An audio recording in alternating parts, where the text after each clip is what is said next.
আমরা মার্ককে দেখি মঙ্গলের মাটির স্যাম্পল কালেক্ট করছিল। এমন সময় ইমার্জেন্সি অ্যালার্ম বেজে ওঠে। তাদের তথ্য সেন্টার থেকে জানানো হয় সেখানে বড় ধরনের ঝড় আসতে চলেছে। তাদের দেরি না করে এখনই স্পেসশিপে ফিরে যাওয়ার নির্দেশ দেয়া হয়েছে। সবাই স্পেসশিপে ফিরে আসলেও মার্ক একটু দেরি করে ফেলে। মার্ক ঝড়ের কবলে পড়ে যায়। কিছু একটা এসে তার গায়ে বাড়ি খায়। মার্ক সিটকে দূরে গিয়ে পড়ে। তখন বাকি সায়েন্টিস্টদের কাছ থেকে মার্ক বিচ্ছিন্ন হয়ে যায়। তখন মার্কের বাকি বন্ধুরা স্পেসশিপে ফিরে এসে মার্কের সাথে যোগাযোগ করার চেষ্টা করে। কম্পিউটার স্ক্রিনে মার্কের সংযোগ বিচ্ছিন্ন হওয়ার কারণে তারা ধরে নেয় মার্ক হয়তো এতক্ষণে মারা গিয়েছে। তখন তারা অ্যারিস 3 মিশন ক্যান্সেল করে পৃথিবীর উদ্দেশ্যে রওনা দেয়। এরপর ঝড় শেষ হওয়ার পর দেখা যায় মার্ক এখনো জীবিত। সে আহত অবস্থায় মঙ্গলের মাটিতে পড়ে আছে। তার পেটের ভিতরে স্টিলের ধারালো কিছু একটা ঢুকে ছিল। মার্ক সেই অবস্থায় হাঁটতে হাঁটতে তাদের ক্যাম্পে ফিরে আসে। ওখানে ক্যাম্পের ভিতর অক্সিজেন মজুত করা ছিল। এটি একটি বিশেষ যন্ত্র যার মঙ্গলে বেঁচে থাকার জন্য অটোমেটিক অক্সিজেন উৎপন্ন করে। হাব নামে এই ডিভাইসটি দীর্ঘদিন পর্যন্ত অক্সিজেন সরবরাহ করতে পারবে। এরই মধ্যে নাসা এর মাধ্যমে পৃথিবীতে খবর পৌঁছে যায়। নাসা এই মর্মান্তিক ঘটনাটি গণমাধ্যমে প্রকাশ করে। তারা জানিয়েছে অ্যারিস 3 মিশনে 6 জন সদস্যের মধ্যে একজন নিখোঁজ। বাকি 5 জন নিরাপদে স্পেসশিপে আছে। তারা শীঘ্রই দেশে ফিরে আসবে। এই খবরটি সারা বিশ্বে ছড়িয়ে যায়। এরপরের সিনে আমরা মার্ককে দেখি সে ধারালো জিনিসটা তার পেট থেকে বের করছে। সে প্রাথমিক ট্রিটমেন্ট নিজেকে নিজেই করে ফেলে। এই যাত্রায় বেঁচে গেলেও সে চিন্তায় মগ্ন। পরবর্তী মিশন নাসা 4 বছর পর এখানে রকেট পাঠাবে। সে এতদিন কিভাবে বেঁচে থাকে।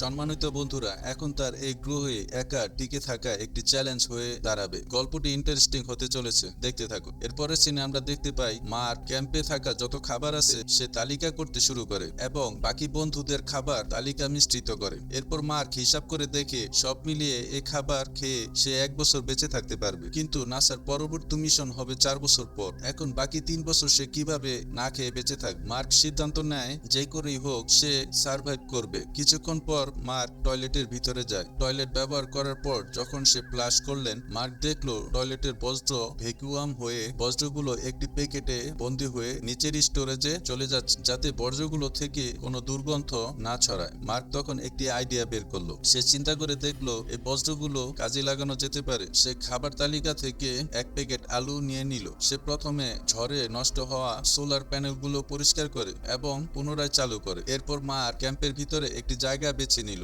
মার্ক সমস্ত জিনিসপত্র ওইখান থেকে সরিয়ে ফেলে। তারপর ওই জায়গাটি প্লাস্টিক দিয়ে ঢেকে দিল। সে আস্তে আস্তে মঙ্গলের মাটি দিয়ে ওই জায়গাটি ভরাট করে নেয়। কৃষিক্ষেতের মতো দৃশ্যমান হওয়ার পর ওইখানে আলু বপন করার জন্য লম্বা লম্বা দাগ কেটে দেয়। এরপর ওই মাটিগুলো উর্বর করার জন্য ভ্যাকুয়াম করা প্যাকেট থেকে বর্জ্যগুলো বের করে একটি পাত্রে মিক্স করে নেয়। এরপর আলুগুলো 2 টুকরা করে নেয়। বজ্রগুলো সার হিসেবে ব্যবহার করে আলুগুলো মাটিতে বপন করতে শুরু করে। কিন্তু তার সামনে একটি নতুন সমস্যা দেখা দেয়। এই আলু চাষ করতে হলে তার প্রচুর পরিমাণ পানি লাগবে। তার কাছে শুধুমাত্র তার খাওয়ার পানিই ছিল। মার্ক আলু চাষের জন্য অতিরিক্ত পানি সরবরাহ করার প্রয়োজনীয় জিনিসপত্র ক্যাম্পের ভিতরে মজুদ ছিল। তাই সে হাইড্রোজেনের সাথে অক্সিজেন মিলিয়ে একটি বিস্ফোরকের মাধ্যমে বাতাস তৈরি করার চেষ্টা করে। মার্ক আগুন জ্বালাতে পারলে সে তাপ প্রক্রিয়ার মাধ্যমে বাষ্প তৈরি করতে পারবে। এভাবে সে বাষ্প থেকে পানি সংগ্রহ করে সে ওই পানি আলু চাষের কাজে লাগাতে পারবে। এভাবে সে বাষ্প থেকে পানি সংগ্রহ করতে চেষ্টা করছে।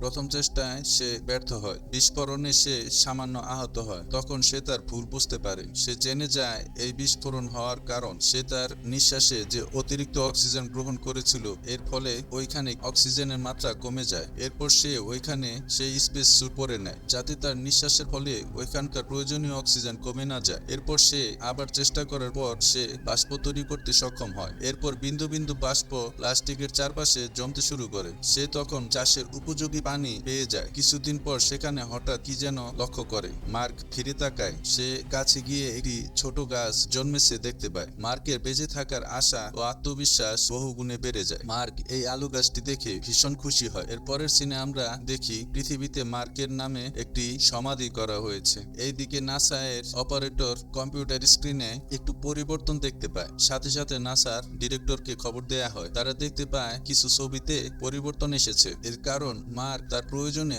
সোলার প্যানেলগুলো সরিয়ে নিয়েছে। পৃথিবী থেকে নাসা সায়েন্টিস্টরা এই ছবিগুলোর পরিবর্তনে বুঝতে পারে মার্ক এখনো জীবিত রয়েছে। নাসার ডাইরেক্টর বলে, মার্ক বেঁচে থাকলেও আমরা তাকে বাঁচাতে পারবো না। এর কারণ মার্ককে উদ্ধার করতে যেতে বহু মাস সময় লেগে যাবে এবং মার্ক এই কয়েক মাসে ক্ষুধা ও পানির অভাবে মারা যাবে। নাসা ধরে নিয়েছে ওইখানে থাকা রিসোর্সগুলো ঝড়ের ফলে ক্ষতিগ্রস্ত হয়েছে। অতএব মার্ক বেঁচে থাকলেও পানি বা খাবারের অভাবে সে কিছু সময় পরে মারা যাবে। ওইদিকে মার্ক চিন্তা করছে যদি আলু ফলন হয়ে যায় সে কোনো রকম টিকে থাকতে পারবে। সে হিসেব করে দেখে 4 বছর পর যে স্পেসশিপটি পৃথিবী থেকে এখানে পাঠানো হবে মার্কের লোকেশন থেকে 3200 মাইল দূরে ল্যান্ড করবে এবং মার্ক সিদ্ধান্ত নেয় তার আগেই সে ওইখানে পৌঁছে যাবে। সে হিসাব করে দেখে ওইখানে পৌঁছাতে তার 55 দিন সময় লাগবে। এরপরের সিনে আমরা দেখি পৃথিবী থেকে মার্কের জন্য খাবার পাঠানোর চেষ্টা করা হচ্ছে। এই পুরো প্রক্রিয়াটি করতে 3 মাসের মতো সময় লেগে যাবে আর মহাকাশ যানটি পৃথিবী থেকে পাঠাতে আরো 9 মাস সময় লাগবে। টোটাল 1 বছর সময় লেগে যাবে। ওইদিকে মার্ক গাছগুলো উপরে দেখে ভালো ফলন হয়েছে, যা তার আশার চেয়েও বেশি ফলন হয়েছে। সে ধীরে ধীরে আলুগুলো তুলে নেয় এবং ছোট আলুগুলো পরবর্তী চারার জন্য মাটিতে পুঁতে দেয়। এরপর তার মনে প্রশ্ন জাগে, এই আলু খেয়ে সে আর কতদিন বেঁচে থাকবে। তখন সে পৃথিবীর সাথে যোগাযোগ করার জন্য মরিয়া হয়ে ওঠে। তার তো আর আলু খেয়ে বেঁচে থাকা সম্ভব না। মার্ক পাথফাইন্ডার নামে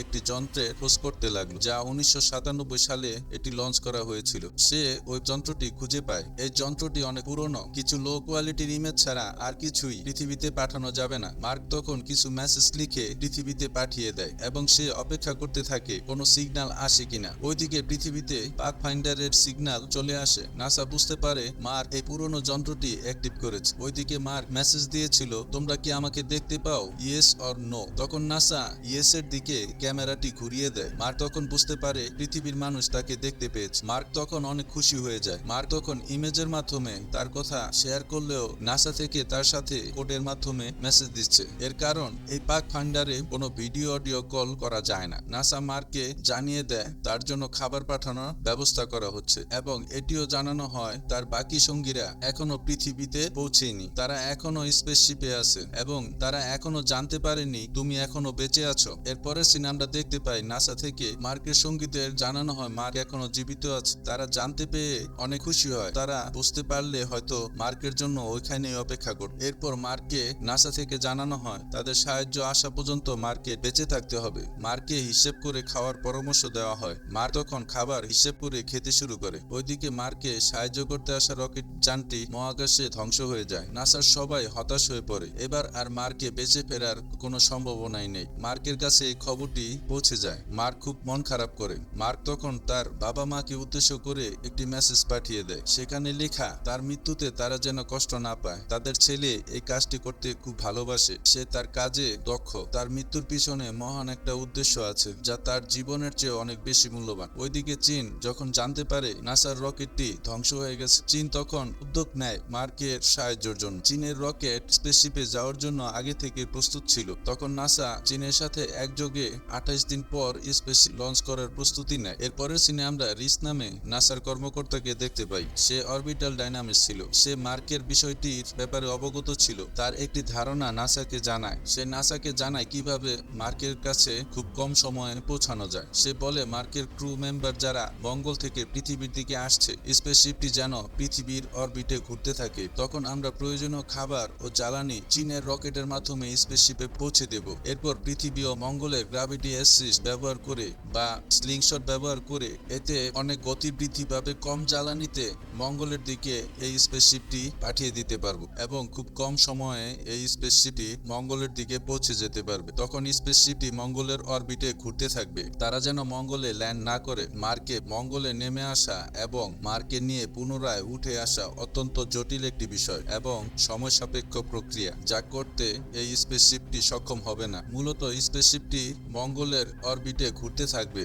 যদি মার্ক মঙ্গল গ্রহের মধ্যাকর্ষণ শক্তির বাহিরে আসতে পারে তাহলে মার্কে উদ্ধার করা সম্ভব হবে। রিক আরো বলে মার্কের একটি সুযোগ রয়েছে। এমএবি রকেট যানটি ব্যবহার করতে পারে। যান্ত্রিক গোলযোগের কারণে মঙ্গল গ্রহে পড়েছিল। এমএবি রকেট যানটি নিয়ে মার্কে মধ্যাকর্ষণ শক্তির বাইরে আসতে হবে। আমাদের পাঠানো স্পেসশিপে মার্কে উদ্ধার করা হবে। রিচের এই প্রস্তাবে নাসার কর্মকর্তারা রাজি হতে চায় না। তারা রিচের প্রস্তাবে জানায় স্পেসশিপটি অনেক অনেকটা সময় জার্নি করে পৃথিবীর দিকে এসেছে। এই স্পেসশিপটি যদি আবার মঙ্গলের দিকে পাঠানো হয় এটি ঝুঁকিপূর্ণ হয়ে যাবে, কারণ দীর্ঘ জার্নির ফলে কোনো যান্ত্রিক ত্রুটি বা সিস্টেম ড্যামেজ হয়ে থাকলে তারা চিরকালের জন্য মহাকাশে হারিয়ে যেতে পারে। তারা বলে একজনের বদৌলতে বাকি 5 জনের জীবন ঝুঁকিতে ফেলতে পারবে না। রিচ যেহেতু অরবিটাল ডাইনামিস্ট, সে ক্যালকুলেশন করে বলে যদি এই যানটি পাঠানো হয় 526 দিন বেঁচে যাবে। এই যুক্তির পরেও নাসার কর্মকর্তারা জানিয়ে দেয় 5 জনের জীবন ঝুঁকিতে ফেলবে না। ওইদিকে মার্ক জানে সে আর কোনোদিন পৃথিবীতে ফিরে যেতে পারবে না, কিন্তু মার্ক RS-3 মিশনটি ক্যান্সেল হওয়ার কারণে সে ওই মিশনের বাকি কাজগুলো একাই করতে থাকে। এদিকে রিচের প্ল্যান নাসা রিজেক্ট করায় কিভাবে মার্ককে উদ্ধার করা যাবে এই প্ল্যানের কথা ওই স্পেসশিপে থাকা মার্কের সঙ্গীদের জানিয়ে দেয়। এরপর মার্কের সঙ্গীরা ওই 5 জন অ্যাস্ট্রোনট সিদ্ধান্ত নেয় মার্ককে উদ্ধার করবে। নাসার পারমিশন ছাড়াই স্পেসশিপটি মঙ্গলের দিকে ঘুরিয়ে দেয়। এদিকে কম্পিউটার স্ক্রিনে স্পেসশিপটি ঘুরতে দেখে নাসা বুঝে যায় তারা মার্ককে উদ্ধার করতে যাচ্ছে, এবং নাসা চীনের সাহায্যে অন্যান্য প্রয়োজনীয় জিনিসপত্র ও মার্কের খাবার দাবার স্পেসশিপে পাঠিয়ে দেয়, এবং নাসা থেকে মার্ককে জানিয়ে দেওয়া হয় ওই স্পেসশিপটি মার্ককে উদ্ধার করতে মঙ্গলের দিকে পাঠানো হয়েছে। মার্ক তখন MAB রকেট যানের দিকে যায়। মার্ক দেখতে পায় MAB-তে ফুয়েল যে পরিমাণ আছে তা দিয়ে মঙ্গলের মধ্যাকর্ষের অর্ধেক পথ পাড়ি দিতে পারবে না। তখন MAB-র গতি বৃদ্ধির জন্য মার্ক তখন ভারী জিনিসপত্রগুলো MAB রকেট থেকে ফেলে দিতে শুরু করলো। মার্ক তাদের সঙ্গীদের সাথে যোগাযোগ করে, তখন তাদের সঙ্গীরা মার্কের লোকেশন ট্র্যাক করে। মার্ক তখন মঙ্গল গ্রহ থেকে টেক অফ করে। MAB রকেটটি মহাকাশে উঠতে শুরু করে। মার্ক MAB-র প্রেসারে ও মহাকর্ষের বলের কারণে মার্ক অজ্ঞান হয়ে যায়। ওদিকে মার্কের সঙ্গীরা তার সাথে যোগাযোগ করতে পারছিল না, তবে কিছুক্ষণ পরে মার্কের জ্ঞান ফিরে আসে। মার্কের সঙ্গীরা তার সাথে যোগাযোগ করতে পারে। এরপর একটি বড় সমস্যা দেখা দেয়। MAB রকেটটি অনেক গতি হওয়ার কারণে সঠিক জায়গায় থামতে পারবে না। এখানে হিসাবে ভুল হলে মার্ক মহাকাশে চিরতরে হারিয়ে যাবে। মার্ক তখন বলে আমি MAB থেকে বেরিয়ে যাচ্ছি। ওইদিকে স্পেসশিপটিরও গতি অনেকটা বেশি। মার্ক যে পথে আসছে ওই পথে স্পেসশিপটির গতি কমাতে হবে, তাই তারা একটি বম ব্লাস্ট করে স্পেসশিপের একটি অংশ উড়িয়ে দেয়। এর ফলে স্পেসশিপের গতি কমে যায়। এরপর তারা মার্ককে দেখতে পায়।